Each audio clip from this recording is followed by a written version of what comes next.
Hey guys, today we are going to be delving back into the crazy world of psychics and debunking psychics by watching and discussing a video titled 5 Signs You Already Have Psychic Abilities.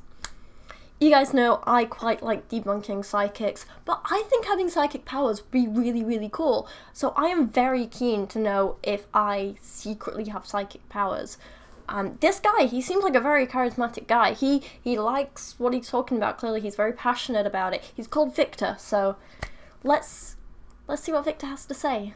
Namaste my good friends and welcome to my YouTube channel. My name is Victor and today I'm going to share with you 5 signs that you're already a lot more psychic than you might realize. Being psychic, the idea of being a psychic has a lot of connotations. And in my experience, the actual psychic impressions are very subtle, very natural, not at all what I would have imagined. Okay, so Victor starts off by telling the story of a wise man he knows. There was a wise man that once told me this. I saw this one psychic a while back and his name was Kevin. He was And I just have to say, I did not expect this the first time I watched it. When he's like, yeah, this wise man, Kevin. I was like, Kevin is just not the name I expected. Anyway, I had a little bit of a giggle at that. I thought it was quite cute. I saw this one psychic a while back and his name was Kevin. He was like a real deal type of psychic. This is the kind of guy that the way you'd get in to see him is every month you'd have to call in, like a hotline almost. And just like calling in to get concert tickets, it would be like busy. The 40th time someone would say, you can have Thursday, March 22nd at 4:30 p.m. Take it. I'm good. You didn't pick your appointment. They just gave you one. You felt lucky to have it. He was that good. And he said this to me. He said, listen, you need to start trusting yourself. You're just as psychic as I am, Vic. So I do find this very interesting, and I think it is like a mistake that a lot of people make. They think that popularity is some indication of skill, and it's not.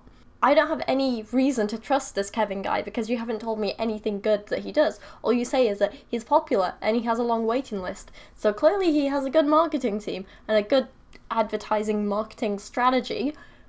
But that says nothing about his skills to me. I'm not sure I trust this Kevin.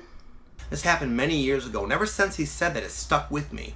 And I started to kind of just go with it, go with my feelings, my intuition, and it really has blossomed a lot for me.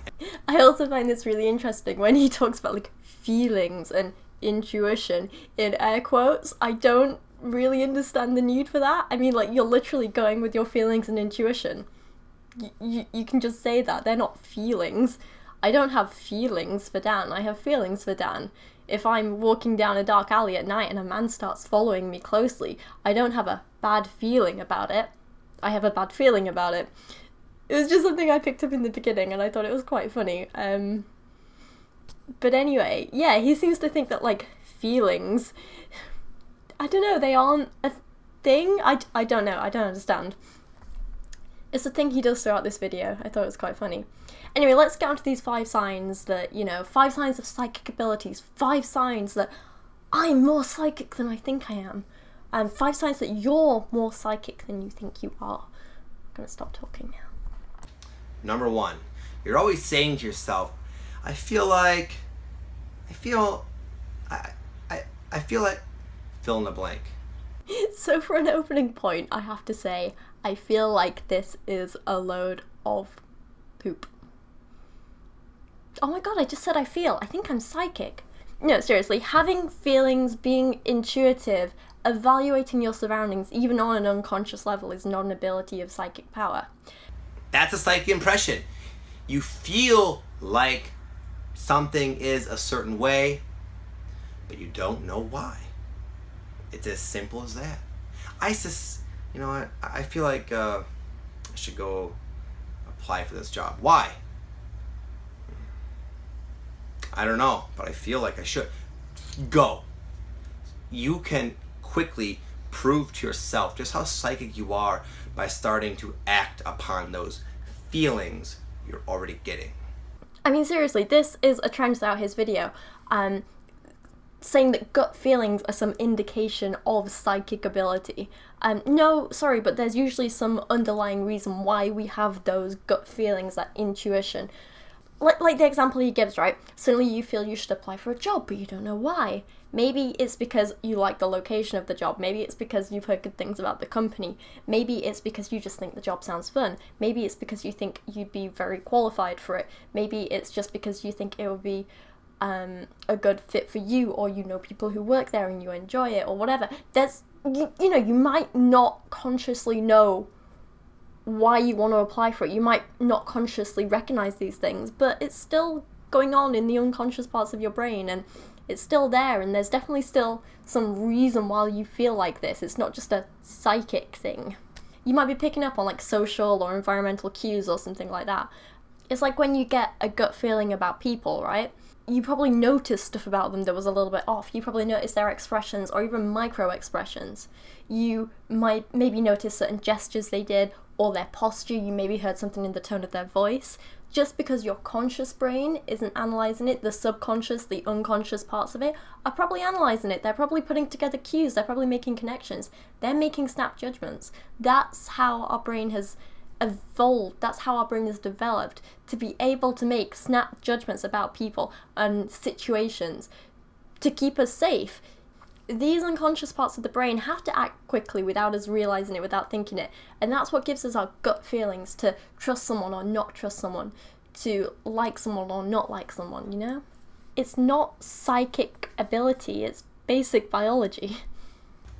Number 2 is you feel sensitive, empathic, sensitive to other people's energy. What does that really imply? When you can perceive and feel and experience another person's vibes or energy or demeanor or mood, what is that? That's information. That's what being psychic is. It's having the ability to access and perceive information that not everybody is open enough to perceive. It's that simple. So basically he's saying you're a regular empathetic person. I think it's a pretty ordinary thing for most people that, you know, your mood is influenced by the mood of people around you. That's a normal thing, right? And most people who don't have some kind of like social disorder are normally pretty good at just recognizing other people's emotions. Again, it's the thing we evolved to do. Again, it might be picking up things from tone of voice, gesture, posture, expressions, so on. But it's nothing to do with psychic energies. It's just us seeing things and analysing them without consciously thinking about it.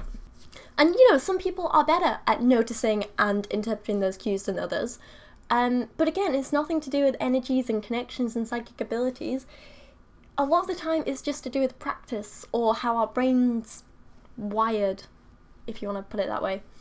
Number 3 is sometimes you have a feeling, you just suspect that something you're doing, something that's transpiring, you're able to sense there's a higher purpose for it. This is one of the kind of, I guess, most frustrating points in the video for me.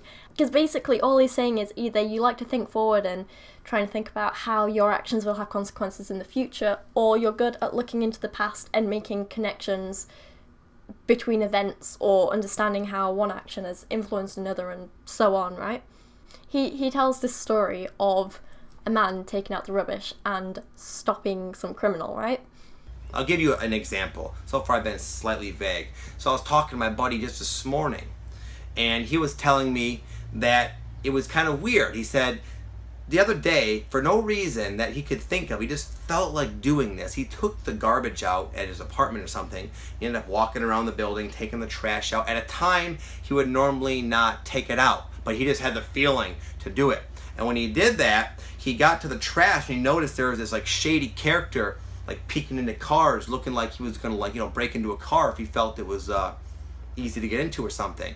And this guy, the person who was telling me this, he's bald, he has tattoos, runs marathons, and he just happens to be sort of like more of an intimidating looking sort of character, you could say, opposed to the other people who would normally have taken the trash out. These people were more like, they're more, you know, just not intimidating folks. They're more like, it might have been a different scenario. When this guy took the trash out, the perpetrator ran off and kind of fled. If it was these other people, who knows? And just as he was telling me, he's a pretty higher conscious guy too. He was telling me, like, I had a sense, I had a feeling that there was a reason I took the trash out at this time. I mean, yeah, this might sound like a convincing story, but I think this guy's just looking for connections where there aren't any. And that's a pretty normal human thing. It's a thing that humans and people do like to do. We look for patterns in chaos. We look for connections where there aren't any. We look for meaning where there isn't any. It's a thing that a lot of people do. What this story doesn't take into account is all the other days when this guy has had a feeling about something and he's done something and there have been no major consequences. What about every other time he's just had a feeling to take out the rubbish and nothing's happened? He's just taken out the rubbish. If you discount those... Actually, no, they're not even outliers. If you discount the patterns and just look at the times that you want to where something crazy's happened, then yeah, it's going to look insane. You're going to be like, oh, that can't be a coincidence. But when it's like one time out of 100, you need to look at the big picture and see that there is no pattern there is no ability, it's just coincidence, and they happen sometimes. I mean, yeah, it is interesting to look back and see patterns in our actions and see how one action has affected another action. I always think it's funny to talk to Dan about how me and him met, because so many things had to align that night for us to meet. I mean, me and Dan were at the same uni for 3 years before we even met, and we had so many opportunities to meet each other, but we never did. I mean, he worked at a bar that I went to, like, pretty much every week. He studied in a department where one of my best friends studied as well, and, it's a pretty close-knit group there. He played for a sports team that I'd photographed in the past, things like that. His ex-girlfriend was, like, best friends with the ex-girlfriend of another one of my friends, and so on and so on. So what I'm saying is there were a lot of opportunities where we could have met, but we didn't. And then you take that night. We literally met the night that I moved back to Leamington full-time from Oxford, and I'd arranged to have drinks at my house with friends, and we drank a bottle of white wine between us, and the only other bottle left in the house was a bottle of red wine. And I don't like red wine, and my friends don't like red wine, so we were like, oh, let's go to the bar that was round the corner from me, which also happens to be the one where Dan works. But he wasn't working that night. Instead, me and another friend started playing pool with Jacko, who also works at the bar and is friends with Dan, and then Jacko took us to a house party, and that was where I met Dan. So many things had to align for us to meet that night. And not just that, either. I mean, take the 2 bottles of wine I had in. They were leaving presents from my next door neighbour in Oxford, a guy called Chris. Loveliest guy. He was amazing. He's so sweet. He was amazing to me while I lived there. What if he'd bought me 2 bottles of white wine? We wouldn't have gone to the bar that night. What if he bought me cider instead of wine? What if I'd never actually met Chris? We only met because I was sat outside painting one day. Basically, he was walking around to his flat and I was sat in my front garden and I was painting. And he walked by and was like, oh, that's really cool. And we started talking. And I was working with spray paints. I only started working with spray paints when I did a workshop with some artists while I was working for the student room down in Brighton, like 3 years earlier. So if I hadn't worked for the student room, me and Dan might not have met. And actually, I only worked for the student room because I knew a few of the guys who worked in the marketing department because I met them at my brother's wedding, like 6 years ago. And I only met them at my brother's wedding because my brother met his girlfriend whilst chatting on the student room, I think, because they were both moderators. Yeah, so basically, if my brother had never signed up for the student room and started being a moderator on there and then eventually ended up working for them and marrying another moderator, and I met some of the guys at their wedding and they eventually hired me to be an intern, and then I hadn't done that painting workshop and I hadn't moved to Oxford and painted in my garden and met Chris, who bought me a bottle of red wine instead of white wine, and then I went to a bar and then I met some people and played pool, and then we went to a house party. If all that hadn't have happened, I wouldn't have met Dan. So thanks, Warren. Do you see what I mean? It's very easy to connect activities. It's very easy to say, well, if this hadn't happened, this hadn't have happened. But that doesn't mean there's a higher power. That doesn't mean there's a plan. It just means there's a lot of coincidences. There's a lot of things that could have happened. There's a lot of things that did happen. And that's kind of the fun of life, because you never know what's going to happen. And what if me and Dan hadn't have met? Me and Dan only kind of really became proper friends because after meeting at that house party, we bumped into each other at the Freshers' Fair, which was like a week later. And I didn't realise, but he was on the Real Ale Society exec, and the Real Ale Society were giving out free cider outside the sports centre. And I stopped for a glass of cider, because I like cider. And I was chatting with some of the guys, and then Dan came along. What if the Real Ale Society had been giving out ale instead of cider? I wouldn't have stopped. Me and Dan would have met again. We might not have been friends. This is what I mean. There's a hell of a lot of things that have to be in place for the big things to happen, right? And I think the best part of life is just making the most of those incredible coincidences and not letting the sucky ones bother you that much.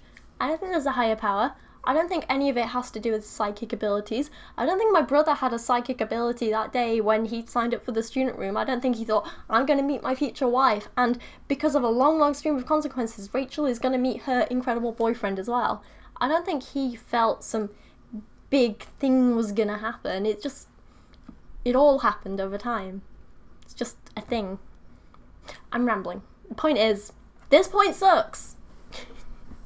Number 4 is you naturally see the deeper underlying spiritual meaning and significance of random life events or anything, really. I was talking to this girl today and she was saying, you know what, Vic, I suspect, she has this nice little child, I suspect that it's important for me to break the karmic ties I have with my parents. She's able to perceive karmic connection between her and her family lineage, and she's able to actually see how it's affected her, and now it's starting to be mirrored in her child. And she says, I gotta get on this because I don't really want this child I love so much to be connected to all of that. I gotta improve myself, man. I gotta break my karmic ties, is I think the way she put it.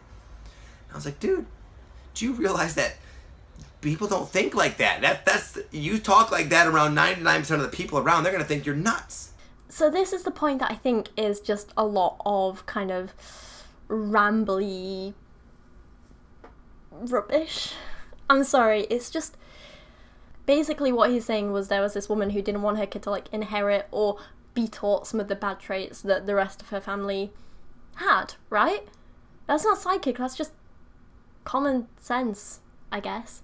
And all this talk about karmic ties and underlying connections and spiritual stuff, I'm gonna be honest, it's just rubbish and it's nonsense and it's buzzwords. It doesn't mean anything.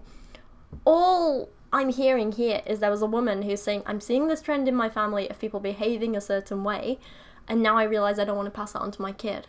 Again, not psychic ability, it's just being self-aware and being a good, considerate parent. Number 5, your first impression is always right. It's so easy to question ourselves because sometimes, a lot of times you run into someone or anything, really, any situation, and your first impression is that, I don't like this. And you're like, oh man, why? Don't be judgmental. That's not very cool. You didn't give him a chance. And then you end up kicking yourself because you were right all along. Sometimes the psychic impression isn't anything you can really grasp. Sometimes it's not just a local, isolated feeling or a phrase that streams through your mind or something you see. It's just I don't like this person. It's just a split second, a decision that you don't like this guy. He's got bad vibes. You don't know what it is. You don't like him. So again, I think this is just a repetition of the first point, which is just saying you're intuitive and good at picking up on subtle cues that people give off.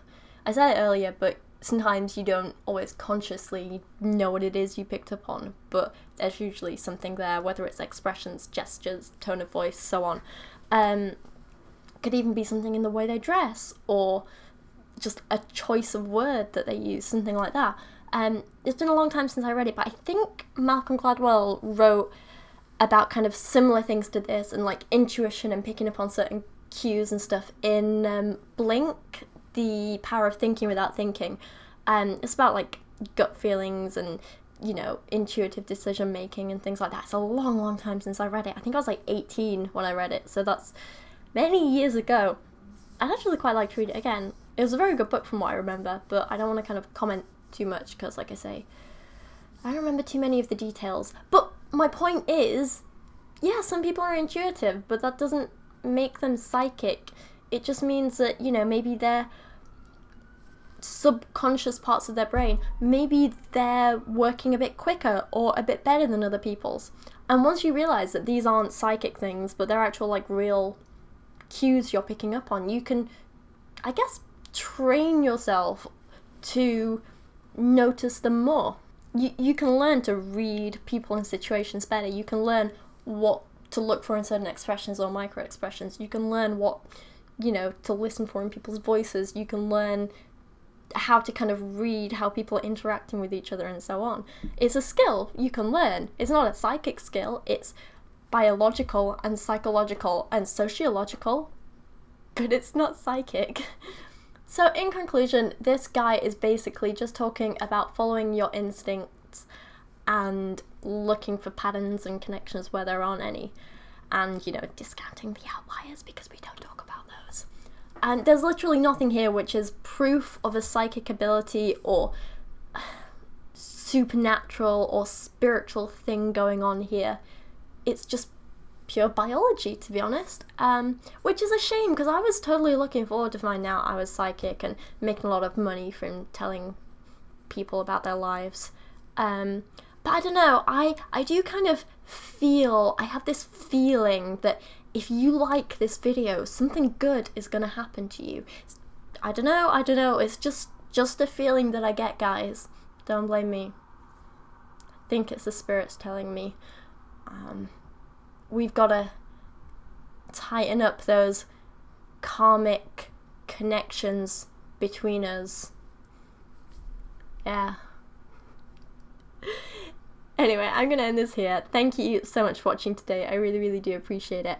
Hopefully you enjoyed this. Let me know what you think and if you think you have any psychic abilities. But for now, thank you so much for watching and I'll see you again soon. Thank you so much to everyone supporting me on Patreon this month, with a special thank you to Mark Dauner, Christian Berg, Jaylee Moore, Sir Michael Moore, Lachie Scott, Jadeon Sheppard and Martine Wærås. You're all incredible. Also check out everyone who is mentioned here on this end screen and down in the description below. You're all incredible and thank you so much. I seriously could not do this without your support and I am so grateful.